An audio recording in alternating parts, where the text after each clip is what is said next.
How's it going, guys? Bringer Platoon here, and welcome to another great game in World of Tanks Xbox One Edition. Today I'm going to be playing in the FV217 Badger, the Tier 10 new British tank destroyer. This thing is amazing.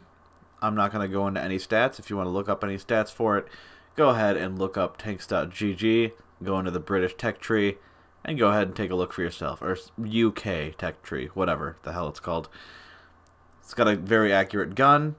It's got great TPM. And it's got a fuck ton of armor. Bad sides to this thing include being slow as fuck.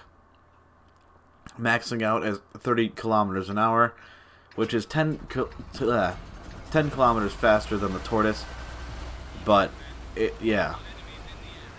You're not getting anywhere quick, and basically your go-to thing in this tank is to go to a choke point and hold it as best you can. You gotta be aggressive, but not too overly aggressive, as your alpha is 480 per shot, and you need time to whittle down tanks. It's good, but not enough to take on their entire team at once. And that goes for any tank, really. But, yeah. You need to be aggressive, but not overly aggressive. You need to snipe, because as soon as people get in close range with this thing, even if you are hull down, unless you're, like, facing them below a hill. Like, if you're on top of a hill and you have enough gun depression to hide your lower plate, and stare down at them, there's nothing they can do. They have to make their way up to you. Then you're king of the castle at that point. But if they're close to you and they fire premiums, chances are they're going to go through either your lower plate, well, besides the left and right sides of your lower plate, your measly 236 millimeters of protection in the middle of the lower plate, I think. And then there's a little bit of the lower upper plate, and yes, I am saying that right, is only 300 millimeters of protection without any angle on it, so that's why you're going to want to angle upwards with this tank. And it's wonderful. 10 degrees of gun depression that it has. Very awesome. But yeah, Arty's your enemy, which is why I have the Spall Liner on this thing, as well as shit barns and HESH rounds in general. So I've got the optics, the gun rammer, and the heavy Spall Liner on this thing. Why? Because when you can face Death Stars with no fear of losing a crew member or losing more than 400 HP every 20-second HESH round shot that they have to dish out on you, then you feel pretty good. And you may be wondering why I'm firing premium into that side of that mouse, because I didn't want to bounce, and yeah, at that angle I probably could have just loaded regular AP rounds and penned him. I thought he was going to angle more, and I would, yeah, but that didn't happen, and now I just feel dumb, and I just, my team molested him, so I think I made the right call there. Fired like, what, 3 shots into him that were premium? Ooh, dirty, dirty, dirty. So you also get the HESH rounds on this thing, which are great considering they're like 120 millimeters of penetration, and that makes going through shit barns and waffles and everything like that a guarantee, pretty much. If you don't hit them in the tracks, you're good. Anywhere else, yeah, it's going through. So, yeah, high rolling the fuck out of waffles as well as shit barns, and I'm surprised that one didn't go through, but whatever, that's fine. Just want to finish off this T-30 so I don't get fucking alpha'd for 750. He goes down with a regular round. Thank God I didn't just keep premium loaded in. I would have felt like a dirtbag. Chieftain wants to die, clearly. I should have tried to track him there, but every time I go for the tracking shot and damaging shot, it seems like they move forward or backwards a little bit, and then I fuck up, or just damage him, or miss completely. So, yeah, I'd rather go for the definite damage than wait a few more seconds and try and get a tracking shot on him. But maybe that was the wrong play. I don't know. I tried to pen the upper superstructure of that Yag Tiger. Doesn't work out. I've still got 14 rounds of standard ammunition left. This thing does not run out easily. Does not run out of ammunition easily. It was built. It's got enough ammunition to take out probably 80% of the entire enemy team by itself. It's pretty funny. I've got a good amount of HESH in there too, just in case you have to deal with hull down IS-7s or 705s. Although, if you're facing the on top of a 705, you know how you usually angle at the equalized part of the armor?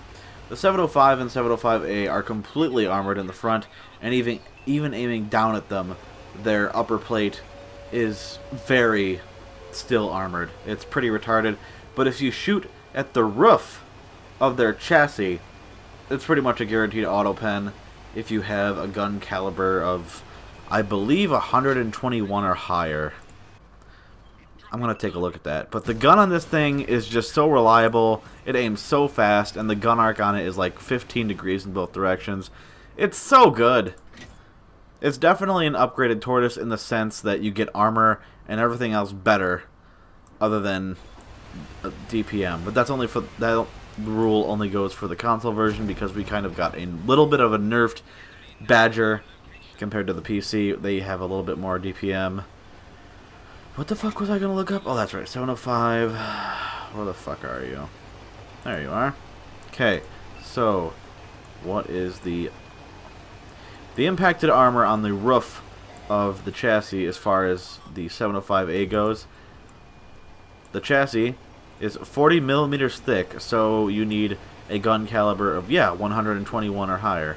120? 120. That's pretty funny. So, the roof of the turret is 60 millimeters, so you'll need a big gun to go through that by overmatching it. My friend said that the overmatch mechanic in the game doesn't exist, and he's high, because he must be, right? Like, alright, you can't overmatch T95's roof with a 120 millimeter round, but you can do it with a 155 millimeter round. Like, that... Excuse me? Did that E75 just damage me? He killed my driver, so he must have. Oh my god. That was a bad play by me. He must have been firing premiums and shot me either in the upper plate or right in the lower plate. That was a bad play by me. I'm surprised he penned me there. What the fuck? Oh well. My bad, I guess. So, they have two shit barns left. One of them is, I believe, on most of their health. And then, of course, the... like, why would you just camp? That's just... Oh, my God. It's so stupid. There's one shit barn. Oh, and to add insult to injury, there's two of them in a platoon. Because that's what you do. You played overpowered fucking... One could argue they're not overpowered because they're insta-pens for fucking everything. But god damn it, like, it's stupid. It's a no-skill tank. You will not convince me otherwise, because if you fire HESH anywhere at a tank, you'll damage it. It's like premium high explosive. That's exactly what it is. It's stupid. You can't do anything to negate the damage. Like, you could negate heat by showing your tracks. You can negate APCR by angling correctly and auto-bouncing shots. And you can negate high explosive by... Okay, so like HESH and high explosive are like one and the same. The only difference being that the HESH does more damage and it has more pen. But both do damage no matter what, unless you hit a very armored part of the tank, and the caliber is not big enough to go through that initial part of the tank. So, yeah, I don't know how that fucking works, but they're both dumb. So here's where the heavy Spall Liner comes into play. I've got 700, let's just say, rounding, 800 health, okay? I'm going to get dicked on by one of these shit barns. I know that for a fact, so I'm not afraid to take a hit, because once again, they're going to auto-lock me in fire, because that is all the mentality. I lost 250 HP there from that fucking shot with the HESH. right? Yeah, 200 and almost 250. It was like 235, but I'm rounding. 250 damage from a HESH round from a giant caliber gun with the Spall Liner on. And because he didn't shoot where he could penetrate, I negated it by a great margin. It's hilarious. And to add insult to injury for them, I realize this isn't a great game, and the only reason it's an Ace Tanker Mastery is because it was when the tank first came out. But the Spall Liner protects you from Arty, as well as protects your crew an additional 30%. It's hilarious. I don't know why people would ram this thing, but if they did, it would protect you more from that too. So, hope you guys enjoyed the gameplay. Thank you for watching, and I'll catch you next time.